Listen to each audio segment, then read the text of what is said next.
Bonsoir mes bien-aimés dans le Seigneur, j'espère que vous vous portez bien. Moi de mon côté ça va, Dieu fait grâce, amen. Et oui, Dieu fait grâce, il nous a renouvelé le souffle de vie depuis ce matin jusqu'à ce soir. Nous pouvons que dire merci Seigneur. Merci Seigneur pour le souffle de vie que tu as renouvelé à chacun de nous. Alléluia, alléluia. Garde, protège-nous, amen. Alléluia, alléluia, amen. Ce soir, je veux vous parler de l'évêque Carlo Maria Vicano, le prélat conservatoire qui défie le pape François. Et oui, encore.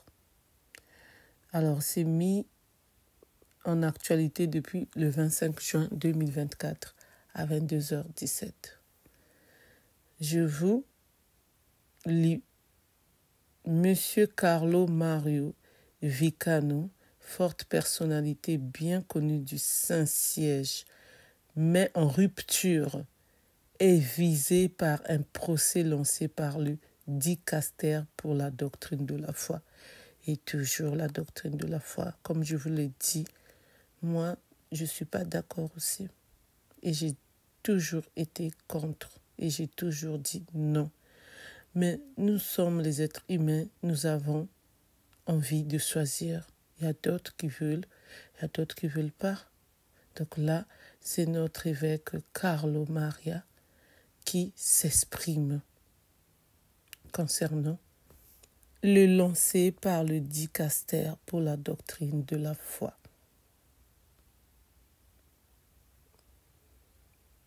Le pape a lancé un nouveau procès contre cet ancien haut collaborateur du Vatican qui risque d'être excommunié pour ses critiques acerbes contre le pontificat.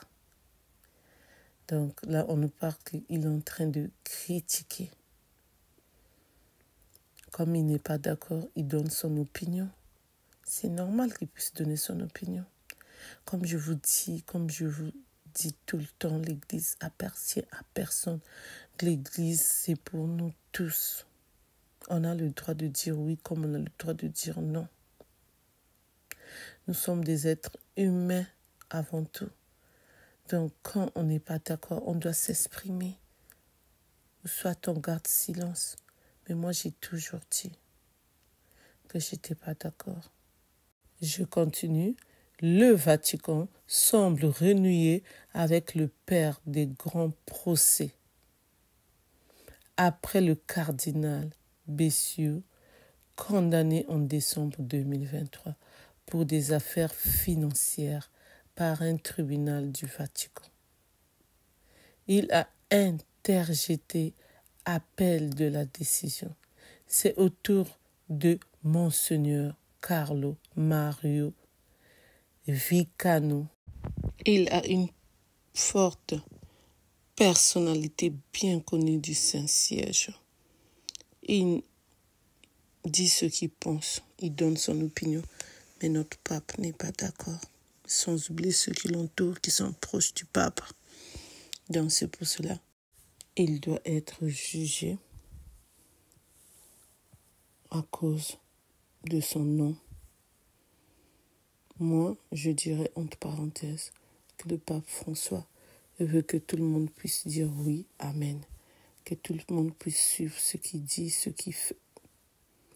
Alors que nous avons besoin, nous aussi, de parler, de s'exprimer. Nous avons besoin, nous aussi, de dire un mot, de dire quelque chose. Et c'est ce que moi je fais, c'est ce que je ferai toujours. C'est pour cela, je vous ai dit de ne pas insulter, mais par contre de commenter, de donner vos opinions, que ça soit oui ou non. Vous avez le droit, tout le monde a le droit.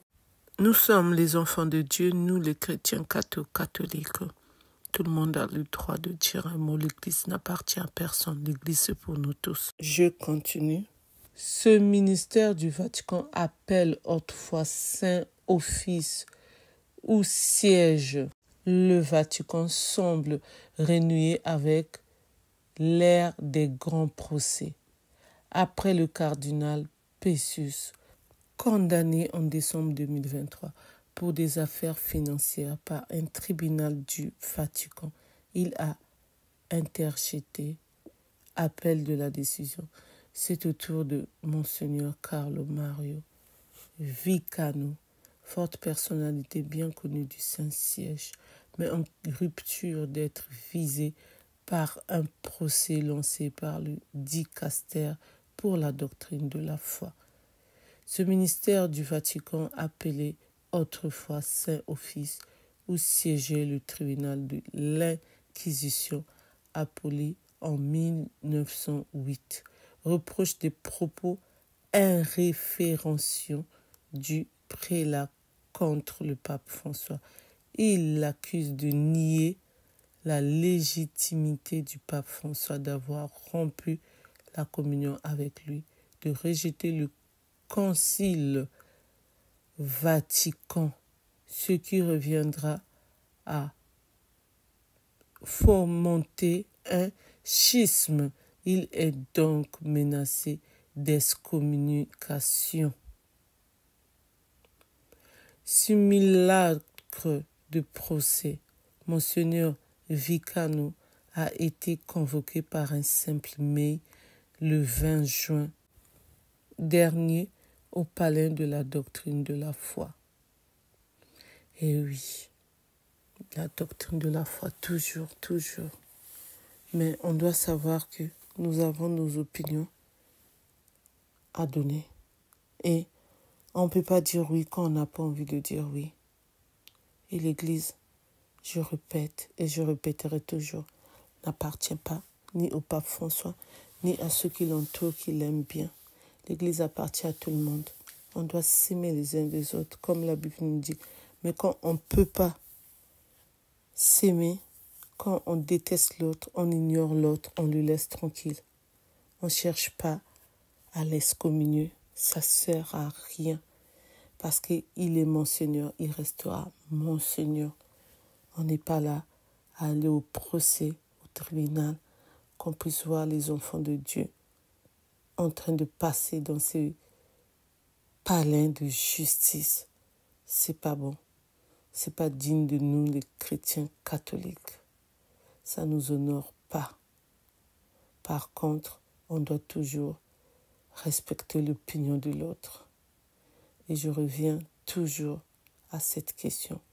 Pourquoi le pape veut-il chercher à mettre le changement dans l'Église catholique? C'est ça ma question. C'est ça qui est en train de faire mal. Ça touche les sœurs religieuses, ça touche les prêtres, les diacres, ça touche les monseigneurs, ça touche les enfants de Dieu que nous sommes. Ça touche nous, le peuple de Dieu que nous sommes, nous les bien-aimés dans le Seigneur. Amen, amen. J'attends vos commentaires pour ceux qui peuvent commenter. Que le bon Dieu continue à nous garder, à nous protéger. Amen, amen. Restons toujours en union de prière. Amen, amen. Restons toujours les enfants de Dieu. Amen, amen. Que le bon Dieu puisse nous pardonner de tous nos péchés à chacun de nous. Amen. Alléluia, alléluia, amen. Plein de bénédictions à chacun de nous. Amen. Plein de grâce sur grâce, de bénédictions venant de notre Seigneur. Amen. Merci Seigneur pour tout ce que tu as fait à chacun de nous. Merci Seigneur pour tout ce que tu feras encore. Amen. Pour ceux qui ne se sont pas encore abonnés, je vous invite à vous abonner, à partager, à commenter. S'il vous plaît, je compte sur vous. N'oubliez pas d'appuyer sur la cloche de notification pour recevoir les vidéos que je mettrai en ligne. S'il vous plaît, je compte sur vous. Merci. Et je remercie tout le monde qui commente. Je remercie tout le monde qui met les j'aime. Et je vous aime très fort pour l'amour de notre Dieu. Amen. Je vous souhaite bonne nuit. Que le bon Dieu puisse nous garder, nous protéger. Qu'il puisse être là quand nous allons dormir.